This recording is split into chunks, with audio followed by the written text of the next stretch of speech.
Chapitre 2. La pelouse ensoleillée de Gandumas. Plus bas, dans la plaine, le village de Chardeuil, voilé par une brume de chaleur tremblante. Un petit garçon enfoncé jusqu'à mi-corps dans un trou qu'il a creusé près du tas de sable guette dans l'immense paysage qui l'entoure l'arrivée d'un invisible ennemi.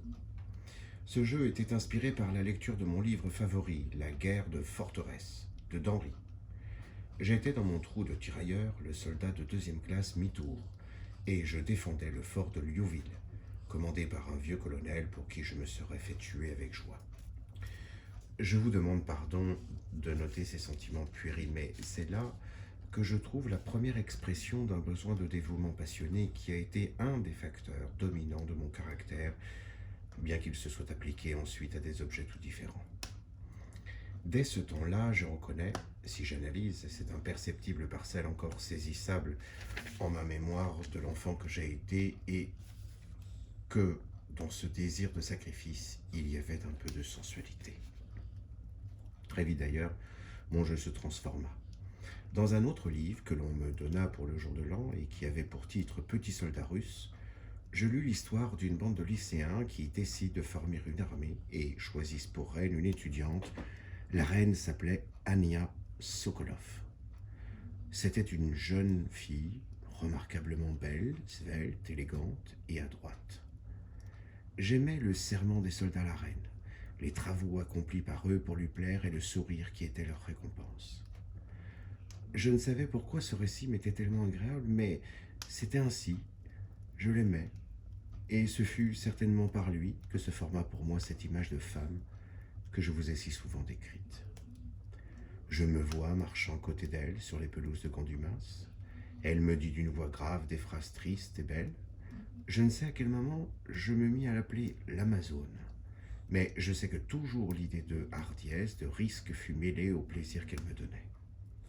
J'aimais aussi beaucoup lire avec ma mère l'histoire de Lancelot du Lac et celle de Don Quichotte. Je ne pouvais croire que Dulcinée fût laide, et j'avais arraché de mon livre la gravure qui la représentait afin de pouvoir l'imaginer telle que je la souhaitais. Bien que ma cousine Renée eût 2 ans de moins que moi, elle fut longtemps ma camarade d'études.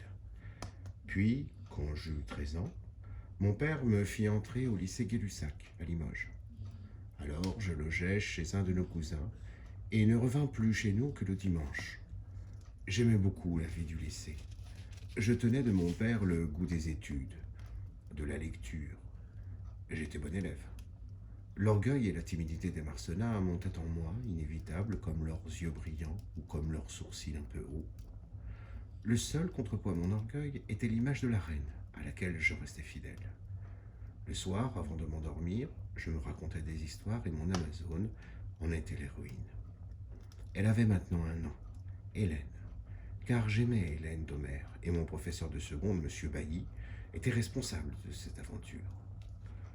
Pourquoi certaines images demeurent-elles pour nous aussi nettes qu'au moment de la vision, alors que d'autres, en apparence plus importantes, s'estompent puis s'effacent si vite?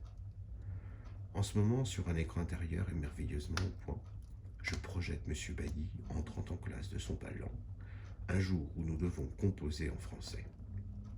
Il accroche à une patère sa houppelande de berger et nous dit « J'ai trouvé pour vous un beau sujet, la palinodie de Stésichore. » Oui, je vois très bien encore M. Bailly.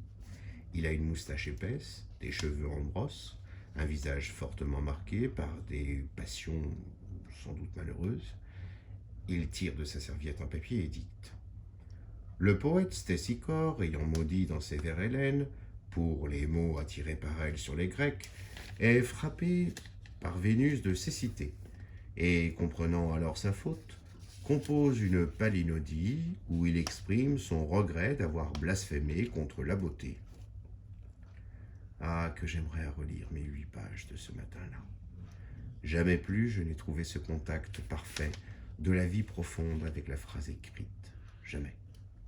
Sauf peut-être pour quelques lettres à Odile, et il y a 8 jours à peine pour une lettre que je vous destinais et ne vous ai pas envoyée. Le thème du sacrifice à la beauté veillait en moi des résonances si profondes que, malgré ma grande jeunesse, je me sentis effrayé et que je travaillais pendant 2 heures avec une ardeur presque douloureuse, comme si j'avais pressenti combien j'aurais de raisons d'écrire, moi aussi, au cours de ma vie terrestre et difficile, la palinodie de Stécicor. Mais je vous donnerai une idée très fausse de ce qu'est l'âme d'un lycéen de 15 ans si je ne vous disais que mon exaltation restait intérieure et parfaitement cachée. Mes conversations avec mes camarades sur les femmes et l'amour étaient cyniques. Quelques-uns de mes amis racontaient leurs expériences avec des détails techniques et brutaux. Moi, j'avais incarné mon Hélène en une jeune femme de Limoges, amie des cousins chez lesquels je logeais. Elle s'appelait Denise Aubry, était jolie et passait pour légère. Quand on disait devant moi qu'elle avait des amants, je pensais à Don Quichotte, à Lancelot, et j'aurais voulu attaquer à coups de lance les calomniateurs. Les jours où Madame Aubry venait dîner, j'étais fou de bonheur et de crainte mêlée. Tout ce que je disais devant elle me paraissait absurde. Je détestais son mari, qui était un fabricant de porcelaine inoffensif et bienveillant. Dans la rue, en revenant du lycée, j'espérais toujours la rencontrer. J'avais remarqué qu'elle allait souvent vers midi acheter des fleurs ou des gâteaux rue Porte-Tourny en face de la cathédrale. Je m'arrangeais pour être à cette heure-là sur le trottoir entre le fleuriste et le pâtissier. Plusieurs fois, elle me permit de l'accompagner jusqu'à sa porte, ma serviette de lycéen sous le bras. Quand l'été vint, je la vis plus facilement au tennis. Un soir, comme il faisait très beau, plusieurs jeunes couples décidèrent qu'ils dîneraient là. Madame Aubry, qui savait très bien que je l'aimais, me demanda de rester aussi. Le souper fut gai, la nuit tomba. J'étais couché sur le gazon au pied de Denise. Ma main rencontra sa cheville que j'enveloppais tout doucement, sans qu'elle protestât. Il y avait derrière nous des seringas dont je sens encore le parfum très fort. On voyait les étoiles à travers les branches. Ce fut un moment de bonheur parfait. Quand la nuit fut tout à fait noire, je devinais, rampant vers Denise, un garçon de 27 ans, avocat célèbre à Limoges, pour son esprit, et j'entendis malgré moi une conversation qu'ils eurent ensemble à voix basse. Il lui demanda de le rencontrer à Paris, à une adresse qu'il lui donna. Elle murmura « Taisez-vous ». Mais je compris qu'elle irait. Je n'abandonnai pas sa cheville, qu'elle me laissa, heureuse, indifférente. Mais je me sentis blessé et conçus soudain mépris sauvage des femmes. J'ai sur ma table en ce moment le petit carnet de collégien où je notais mes lectures. J'y vois 26 juin, D, une initiale enveloppée d'un petit cercle. En dessous, j'avais copié une phrase de Barès.